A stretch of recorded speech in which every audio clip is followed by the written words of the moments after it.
So recently, I played an over-the-board tournament here in my hometown. It's the first time we've had like a big major over-the-board tournament, and I was going to take you guys through the games that I played. And kind of what I was thinking, what I was feeling, what I thought about the games, and the tournament in general. Because I'm kind of a scared tournament player, and I've avoided playing in a lot of them because like I'm a fraidy cat. And so I went into these games with the mentality that like I'm just going to play some training games, and that's how I tried to approach it.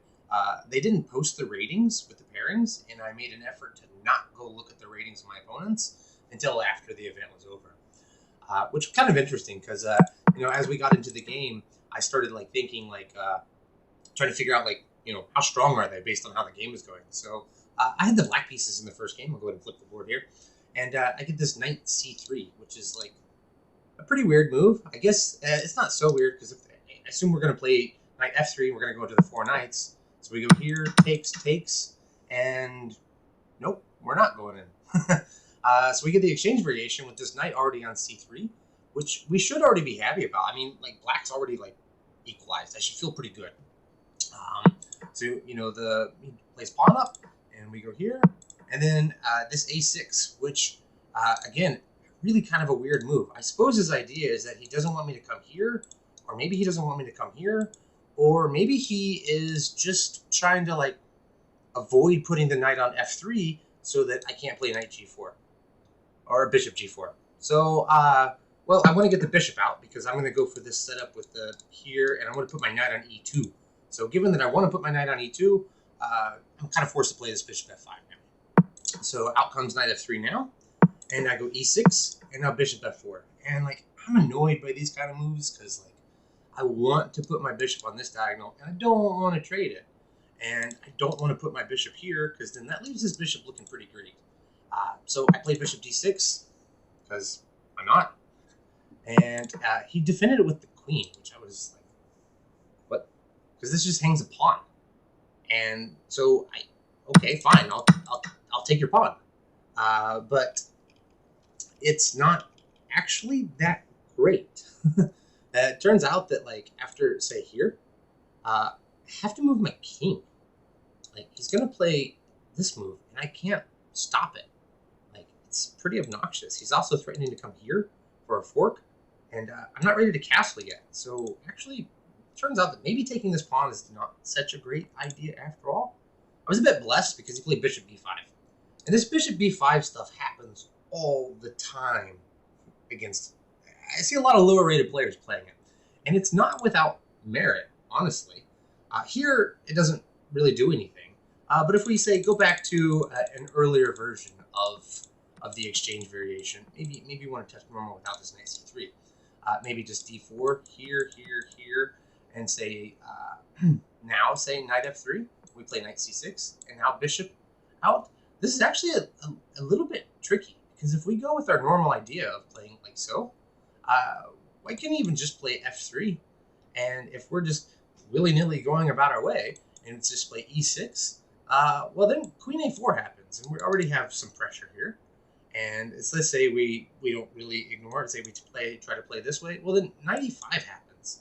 We got to drop this guy back, and g4 can happen, we have to drop back again, and like sometimes they even play moves like this. Here it's not a problem because we can always just take this knight. But my point is that, like, especially my blitz games, this bishop b5 move, while it's not great, and especially it's not really great here, it does have some points, and you can't just totally disrespect it and go on about your plan. And in fact, I've seen in a lot of lines that you just have to take on f3 if you still have the bishop on g4. So we'll look at that again later. So bishop b5 comes, and I, of course, play with the knight, and I expected knight to e5 to happen. Because here I can't really stop him from capturing this way, or stop him from capturing on c6, and I have to take with a pawn. I'm like, oh, that's so annoying, because I want the c file open, and I want to be able to attack this d pawn, because this d pawn is like mega weak. And I can't capture, obviously. I can't play rook c8. Pause for a moment, figure out why I can't play rook c8. So I have to just castle, and I have to just castle, and then we get something like, takes, I have to take, and then this pawn's a little bit backwards, and at some point he's going to be able to put a rook here. Maybe he'll put the knight this way after he kicks the bishop out, and perhaps get some play against this pawn. And I didn't like this at all. So again, this is a consequence of, just something that happens whenever I won this pawn. I am up a pawn, so maybe I shouldn't be complaining too much, but that is a little bit obnoxious. And I definitely should have considered this knight b5 idea, because this is really, really annoying. Then he just castled, and so, well, okay, fine, I'll castle, because if you're not going to play knight e5 now, well, I don't have this problem. I can always just meet it with rook c8, and everything's hunky-dory. So b4 comes, and I see b4, and my first thought is, excuse me, well, okay, in the next move, here, and I have a threat. My threat now is to take this pawn, and then take the knight. And so he defends with the rook, and I spent quite a little bit of time here, because I was like, can I take the pawn? I don't need to. I mean, this file is already horribly weak. c3 is especially weak, and I already thought that, I'm doing much, much, much better. I'm clearly happy with the way this position is gone, but if I can win a pawn, maybe I should win a pawn. So, I looked at this, and then he can't really, if captures, then I thought takes here, and maybe I wasn't sure I could get away with this, because I thought the queen would come back, hit the rook, and he's going to win the bishop. And I looked at it and said, I have to play, here is what I wanted, but then I just got a little bit lost in this, and I was afraid that after something like this, there was going to be too much pressure against this bishop, but it seems like maybe I can get away with winning the pawn. But I decided that that was too complicated and a little bit risky, especially if he doesn't take back immediately and say plays here, because now I need to, well, he's attacking two pieces, and how do I defend both of them? I have to go queen c7 and say the knight moves out of the way. Now this bishop's pinned, this knight's attacked, this is coming, this is complicated, and I didn't want it. So I just played bishop g6. And I had a pretty clear plan. I'm going to attack this d4 pawn. I'm going to trade things down. I'm going to attack this pawn. I'm going to be happy. I'm going to win the game. It's going to be great. Woohoo! So the rook comes, and I played bishop h5. I was actually pretty happy with this move. It seems a little strange. The bishop seemed to set pretty well on this diagonal, but my idea is clear. I'm just going to grab this knight, because this knight's defending this pawn. And I said I wanted to attack and win this pawn, so I'm just going to take it. And then I'm going to play knight f5. I'm going to play queen b6. I'm just going to pile up against the d4 pawn. The bishop comes back to e2, and I take it as per my plan. And then he takes with the queen. What are you taking with the queen for? Because that removes a defender of this d4 pawn. So now I'm just winning the pawn. There's nothing you can do. I can put the knight here, and okay, now you need to spend a tempo adding to it. I mean, it was clearly, I expected bishop takes, and then say knight f5, and then maybe this, and he can kind of hold on to the pawn. It's going to take a little bit of effort to try to get it out. If I try to play queen b6, well, there's some tactics here with bishop takes d5, and this knight hangs. So I can't really get away with this just yet. And so I expected something like this, and the game would have gone this way. Maybe queen f6 is better, because now it defends the knight, and you don't have this bishop d5, and I'm probably going to win this pawn, but still, this puts up a bit more resistance. Queen takes f3, and I'm attacking it twice now, and you're only defending it once, and you can't really add more defenders.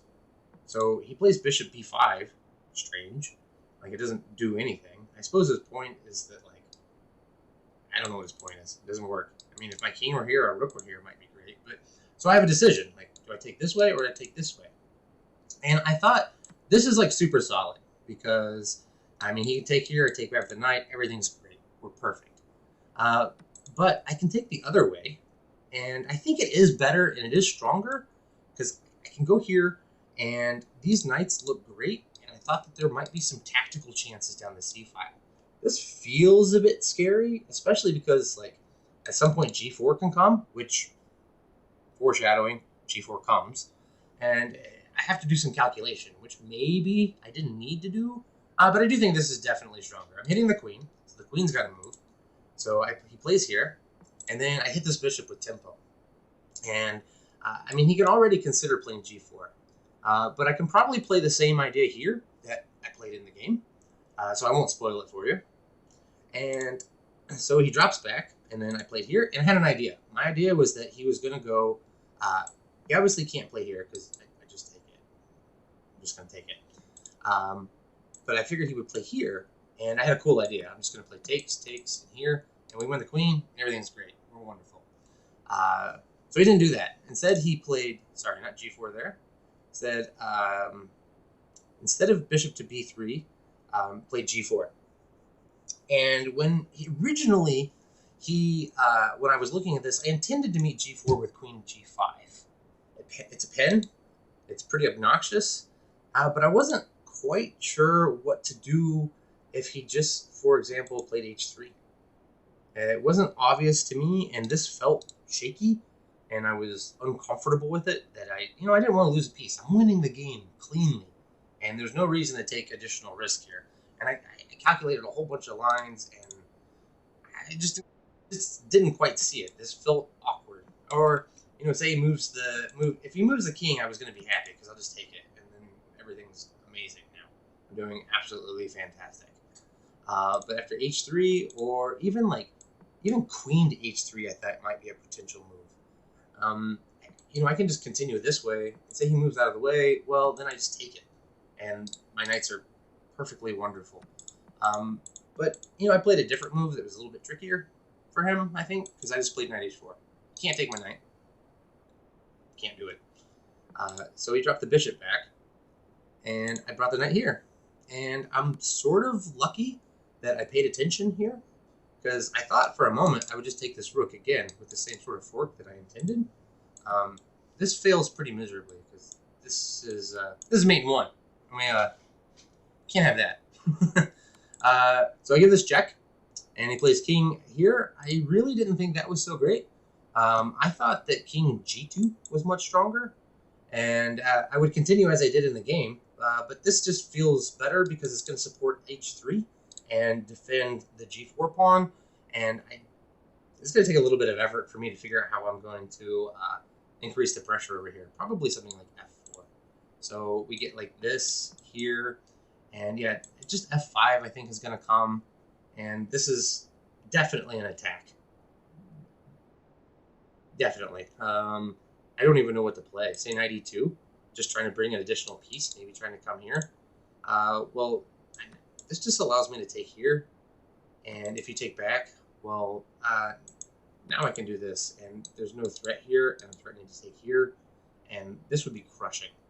But the game didn't go this way. I would have probably had to find something tricky here. Maybe it's safer to take with a knight. I'm not sure.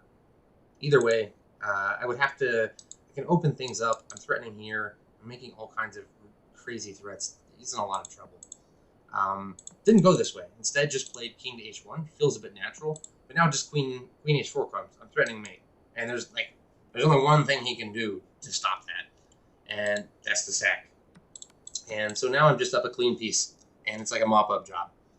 He went all the way to mate. Like, he played me on and on and on. I'll show you a few more moves, and then I'll let you off the hook, because it got kind of ridiculous. So he brings the king out. I went ahead and I'm just going to pile up on the c file. Plays king to g3. I'm not sure what he's doing. I mean, he's completely tied up. Like, these knights are monsters, and he can't do anything. This knight's pinned. This rook is stuck defending. This rook is stuck defending. This knight can't move, as we just mentioned. So it's like a really tough position. I have a whole extra piece. And so here, after this, I calculated this about 1,000,000 times, because I was trying to be super careful. Maybe I didn't need to calculate it 1,000,000 times, but I did it. Takes, check, here, and I'm just up a clean knight. And I've simplified the position. I have no more chances to lose this. He brings there's one sort of last idea he has, that he was going to try to run his king in. And for a minute, I was a little bit nervous about that, but that's ridiculous. Don't be nervous. He went here, and then I gave this. I'm attacking this guy, and if he comes forward to try to, or backwards, forwards, up, down, sideways, I don't know. Tries to attack this pawn, I'll grab this one. I'll be defending this guy, and it's super clean. Also note that I'm covering the d4 square, so he can't come back. So my next move is going to be like this. I'm just going to make a queen, and he can't stop it. So he played for stalemate tricks, I guess. But anyway, I was pretty happy with the first round. If you guys want to figure out what his rating was, I looked afterwards. He was around 1,300 or so. So this was a nice first round game, and I felt pretty happy that that I got a relatively clean win. There was that moment earlier on when after I won the pawn, where he had this knight b5 idea, and pretty happy that that this didn't happen, because it's really tricky. Like, I don't know what to do, because like, say I just try to nonchalantly defend. Well, now I'm in huge trouble, because like, this is a big threat, and I don't know what to do about it. And he's attacking the rook, so like, I can't do that. Apparently, the only move to like maintain an advantage is to play king to e7. Okay. If I gotta play king d7, clearly this pawn is not the way to go. Going back, instead of taking the pawn, I probably should just develop normally. Just play my knight out, give him an opportunity to defend this pawn. Say he wants to play here. That's horrible. You don't want to have to play that. I mean, he could play like this, and then, I double the pawns, and now he has 2 weak pawns here. This would be fantastic. I should be super happy to have this happen. Yeah, castles this way. Again, yeah, I'm not upset about this at all. Defends the pawn, but, I have ideas of just pushing this. I mean, I can already just take off and start going for the moon here. Maybe castle first. Maybe a6, b4 would be the way to go. But yeah, this would be a quite pleasant way. And because like, this pawn's always going to be weak. But the main reason that this situation with the knight is annoying is because he needs to play c3 to defend this guy. Without that happening, I can always get some pressure about that. He ends up having to do awkward things. Often this knight has to move out, then they play c3, and then the knight doesn't really have a home back because I play b6, and then it's stuck there on the side of the board. And but yeah, this knight on c3, it's not like it's losing or anything. It just gives black like almost immediate equality. So anyway, I hope that you guys enjoyed this game, and I'll see you around. Thanks a lot. Bye-bye.